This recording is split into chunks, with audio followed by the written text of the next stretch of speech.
Chapter 6, Kathmandu Interlude.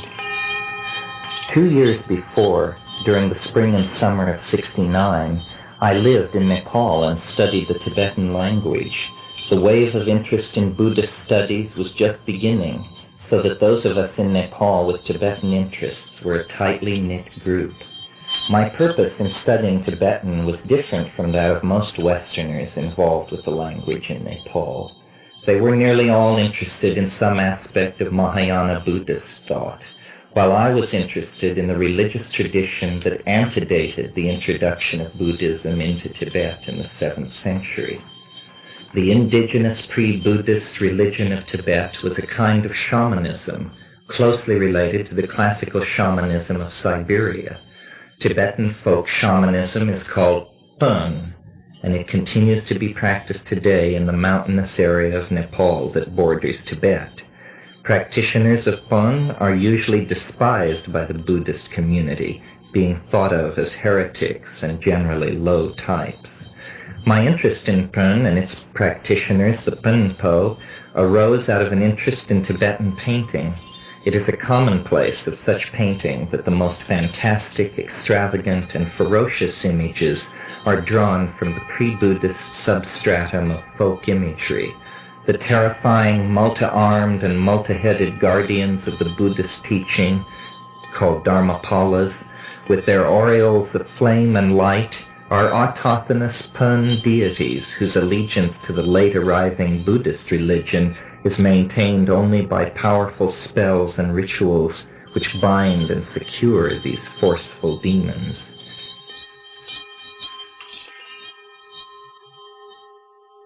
It seemed to me that the shamanic tradition that spawns such outlandish and fantastic images must have at some time had the knowledge of a hallucinogenic plant.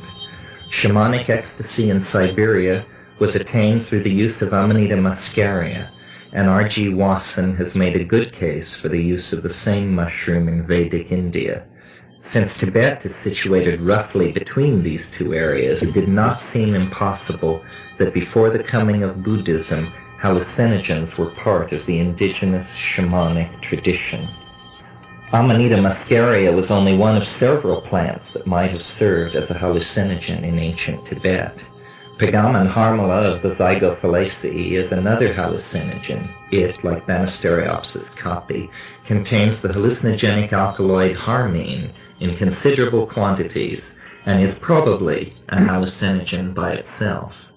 Certainly in combination with a DMT-containing plant, of which the flora of India boasts several, Arundodonax, for example, it should yield a strong hallucinogen whose composition would not differ chemically from the ayahuasca and yahe brews of Amazonas. My interest in Tibetan painting and hallucinogenic shamanism led me to Nepal. I had learned that there were refugee camps in Nepal and near Simla in India, whose populations were nearly entirely outclassed Pönpo, unwelcome in the camps where Buddhist refugees were housed. I wanted to learn from the Pönpo whatever they still retained of any knowledge of hallucinogens that they might once have had.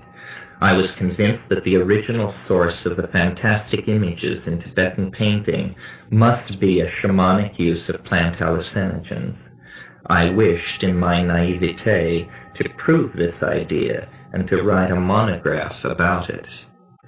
As soon as I arrived in Asia, the enormity of the task and effort that it would require were seen more nearly in their correct proportions. My proposed project was actually an outline for a life of scholarly research.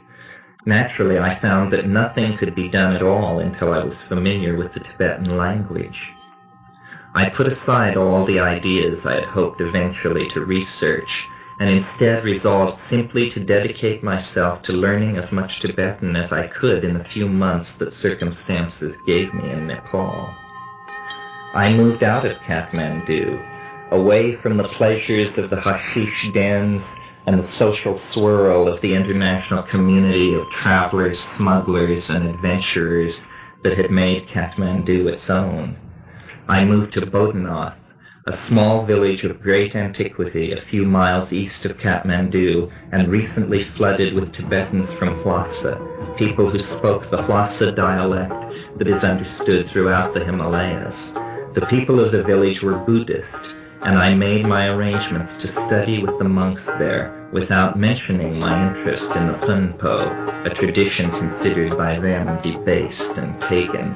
I sought lodging and came to terms with Denbadu, the local miller and a Niwari. He agreed to rent a room on the third floor of his prosperous adobe house which fronted the muddy main street of Bodhanath. I struck a bargain with a local girl who agreed to bring me fresh water each day, and I settled comfortably in. I whitewashed the adobe walls of my room, commissioned a huge mosquito net in the market in Kathmandu, and arranged my books and small Tibetan bench inside. I was very comfortable and treasured my existence as a traveler and scholar. Tashi Yaltsin Lama was my teacher. He was a very kind and understanding Gelugpa.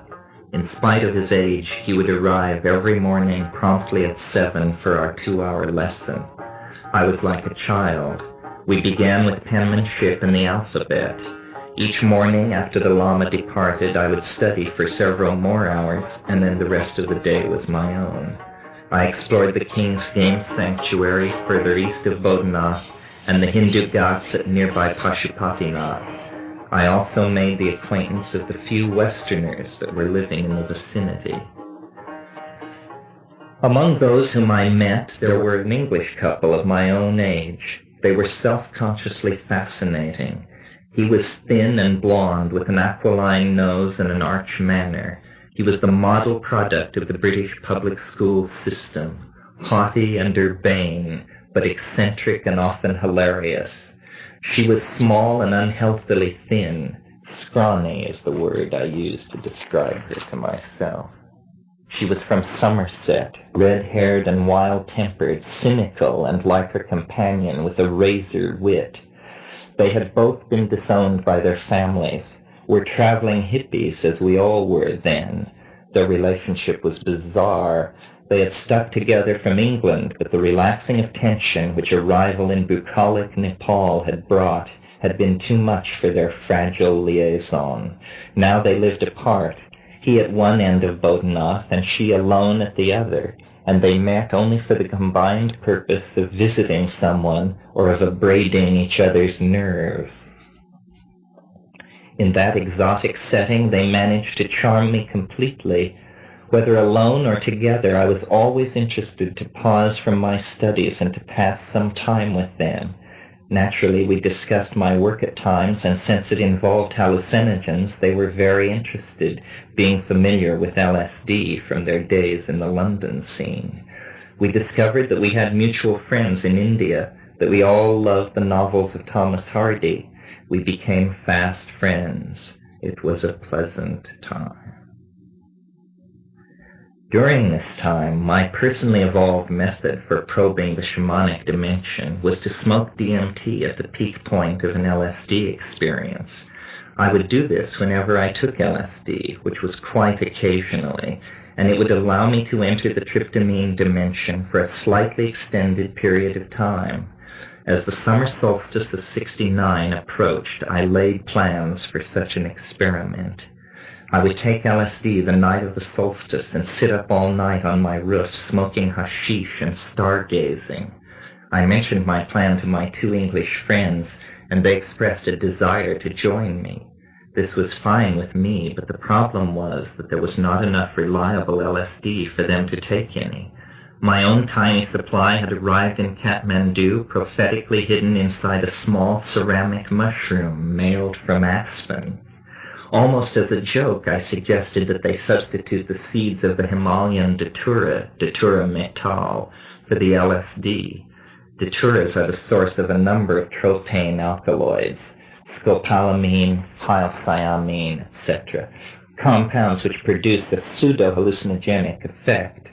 They give an impression of flying or of confronting visions, but all in a very hard to keep control of and difficult to recollect later dimension. The seeds of Datura metal are used in Nepal by sadhus, or wandering hermits and holy men, so their use was not unknown in the area. Nevertheless, my suggestion was made facetiously, since the difficulty of controlling datura is legendary. To my surprise, my friends agreed that this was something they wanted to do. We arranged that they would arrive at my home at 6 on the appointed day. When the evening finally came, I moved my blankets and pipes up to the roof of the building. From there I could command a fine view of the surrounding village with its enormous stupa with staring eyes. The upper golden levels of the stupa were at that time encased in scaffolding where repairs necessitated by a lightning strike suffered some months previously were going on. The white-domed bulk of the stupa gave the adobe mud village of Bodhanath a Saussurian and unearthly quality. Further away, rising up many thousands of feet, I could see the great Annapurna Range. In the middle distance the land was a patchwork of emerald paddy. 6 o'clock came and went, and my friends had not arrived. At 7 they had still not been seen, and so I took my treasured tab of orange sunshine and settled down to wait. 10 minutes later they arrived. I could already feel myself going, and so gestured to the 2 piles of datura seeds that I had prepared. They took them downstairs to my room and ground them in a mortar and pestle before washing them down with some tea. By the time they had returned to the roof and gotten comfortably settled, I was certain